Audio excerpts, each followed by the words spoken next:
Caros alunos do curso de O Cristianismo, esse é o segundo vídeo que eu estou fazendo. O título dessa aula de hoje é a criatividade religiosa do ser humano. Então, partamos de uma introdução.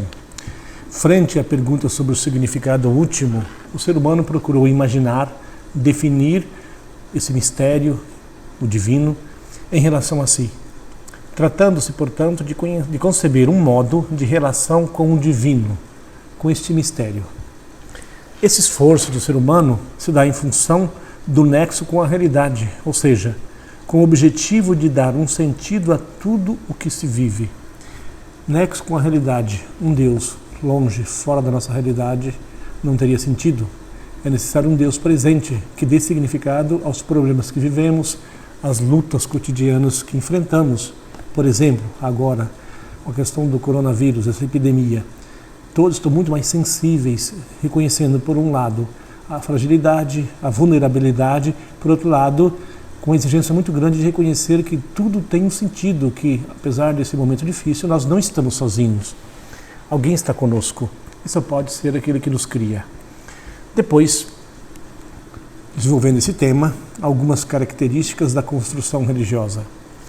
Na tentativa de relacionar-se com o divino, o ser humano tentou e tenta edificar um lugar do seu relacionamento com o mistério. Isso é muito interessante, edificar um lugar. Por quê?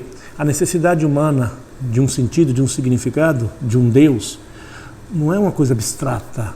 Por isso que sempre houve e sempre haverá lugares sagrados, mediadores humanos relacionados às religiões. Porque o ser humano tem necessidade de fazer experiência desse Deus de algum modo sensível, num lugar concreto, feito de tempo e de espaço. Certo? Na realidade, são muitos os sinais dessa criatividade religiosa que nós encontramos ao longo da história, desde a pré-história. Agora vamos indicar algumas atitudes que documentam essa criatividade religiosa. Então, uma primeira ideia fundamental presente nessa riquíssima tradição religiosa da humanidade é que o homem não sabe, mas se esforça por instaurar uma relação de troca com o divino, com o transcendente, com o mistério. E essa relação de troca tem duas facetas. A primeira faceta, o homem percebe que deve mergulhar a si mesmo no fluxo harmonioso do cosmos e da história. Então, o desconhecido, o mistério, passa a ser transfigurado em harmonia. Aliás, esse tipo de religiosidade está muito presente na nossa cultura hoje em dia. Os livros de autoajuda ou ligados às religiões de forma geral são os mais vendidos. Depois também uma outra segunda faceta configura-se como um intercâmbio, um pacto, um contrato entre as potências imaginadas que guiam o homem, que guiam o mundo e o homem, e que quer dar significado e eficácia ao tempo que se vive. Mais uma vez, nós estamos num tempo bastante complicado e como é necessário agora redescobrir o significado de tudo que está acontecendo. Depois, o homem não sabe como se relacionar com o mistério, mas arrisca dirigir-se a este mistério já confiante na boa disposição desse mistério. Estou falando dessa criatividade religiosa ao longo da história. Essa atitude está presente nas religiões antigas, como a egípcia. Um exemplo disso é o hino de Amon, certo? Ligado a uma religião antiga do Egito. Ele tem olhos e ouvidos e vê em toda parte. Aquele é quem se afeiçoa. Ele escuta as orações daquele que o ama. Ele chega de longe num instante, junto àquele que o invoca. Falava dos deuses que eles acreditavam, aqueles povos, mas já colocando deixando claro que esse Deus quer de algum modo se manifestar, se revelar, ok? Ou então o próprio Corão, o livro sagrado dos muçulmanos, começa com o mesmo tom de confiança no mistério que vem em socorro do ser humano. Diz assim, uma das máximas da oração desse povo: em nome do Deus misericordioso. O Deus misericordioso para um muçulmano é um Deus que vem ao encontro dos seus fiéis e jamais abandona o ser humano. Depois nós encontramos a religião judaica e, sobretudo, um texto maravilhoso do profeta Oséias que fala justamente desse Deus que está disposto, quer se revelar, quer estar do lado do seu povo. Olha só que maravilha de texto. Quando Israel era um menino, eu o amei e do Egito chamei meu filho.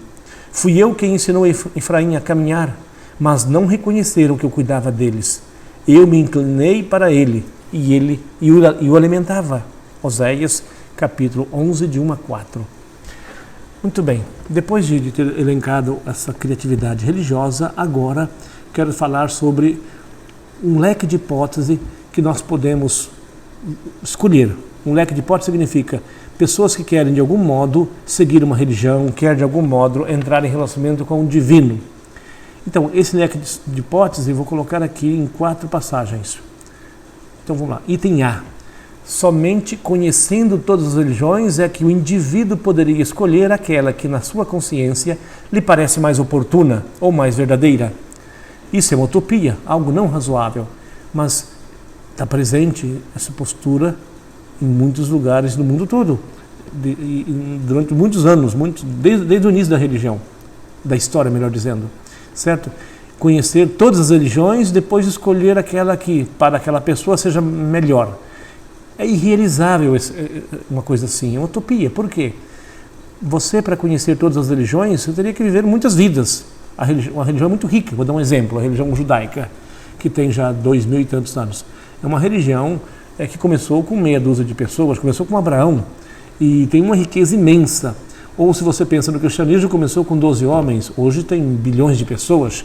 Como é possível conhecer todas as grandes religiões para depois escolher aquela que é melhor? É impossível. Não é uma coisa possível de ser feito em uma só vida. Ou então, uma segunda hipótese é tentar conhecer pelo menos as religiões mais importantes com maior número de adeptos. Também inaplicável. Repito o que eu falava antes. O cristianismo começou com 12 pessoas, então esse critério não serviria. O judaísmo começou com Abraão, esse critério também não serviria. E um critério, para ser razoável, tem que servir em qualquer tempo. Nesse caso, um critério assim também não é utopia, não é realizável, certo? Ou então, uma terceira hipótese é criar uma religião universal que aos poucos incorporasse o melhor de todas as religiões. Também esse critério é inaplicável. Por quê? O que é melhor para mim do Ocidente como católico não é o melhor para alguém que é de uma religião hindu, por exemplo, que no caso adora uma vaca sagrada. Para nós cristãos isso não tem peso, para eles tem um peso imenso. Então, o melhor de cada religião pode ser contraditório, então é um critério inaplicável. Ou então o último critério, que com certeza é o mais razoável, é o critério empírico, ou seja, que a pessoa escolha a religião da qual já faz parte. A escolha é aprofundar mesmo, levar a sério a religião na qual foi educada pelos pais, pelos avós. Entendeu?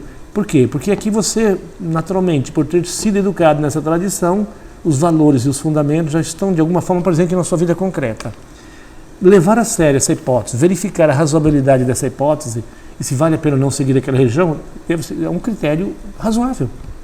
Agora, evidentemente que pode acontecer, mesmo que você nasça numa religião, um encontro com uma outra religião, onde você verifica de forma razoável, realmente interessante, que te realiza mais, que te completa mais, que te responde anseios que a anterior não respondia. Aí é justo uma conversão. Mas nesse caso, converter-se de uma religião para outra tem que levar em conta uma coisa que um grande convertido ao catolicismo afirma, que é Newman. Newman, ele pertencia à religião... agora me fugiu o nome da religião. Luterano. Era luterano. Então, ele era luterano, acabou fazendo um estudo muito aprofundado da Igreja Católica, uma pesquisa até de uma tese, uma dissertação de mestrado.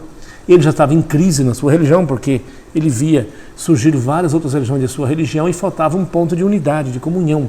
Quando ele se envolveu no catolicismo, ele encontrou aquilo que antes faltava no catolicismo, que é o Papa, a comunhão entre os cristãos, que havia uma verdadeira unidade, que era o que deixava ele angustiado na sua religião. Não existia essa verdadeira unidade. Então ele acabou convertendo-se ao catolicismo. E uma frase dele é muito interessante, ele diz assim, a conversão é a descoberta mais profunda e mais autêntica daquilo que se aderira antes. Você já tinha sido educado numa tradição, tinha aderido àquela tradição, mas a certa altura você faz um encontro com uma outra tradição que não elimina o que você viveu antes, mas completa, é mais completa e mais razoável para a sua experiência pessoal. Então, nesse caso, é justo uma conversão. Muito bem. Mas o critério mais adequado continua sendo viver a religião da própria tradição. Por quê? Exatamente porque todos os valores que você já carrega, já existem em você, você recebeu dessa tradição. Ok? O único dever do homem, então, é aderir a qualquer uma delas, caso ele também aconteça uma conversão como Newman, levar com seriedade de verdade a religião para a qual você foi transferido, ou para a qual você se converteu. Levar realmente a sério e não ficar na aparência das coisas. Ficar trocando de religião toda hora não é nada razoável, é sinal de uma pessoa confusa e perdida. Ok? Bom, essa é a aula de hoje, mais curta, e depois teremos outras aulas nos próximos dias e mando para vocês.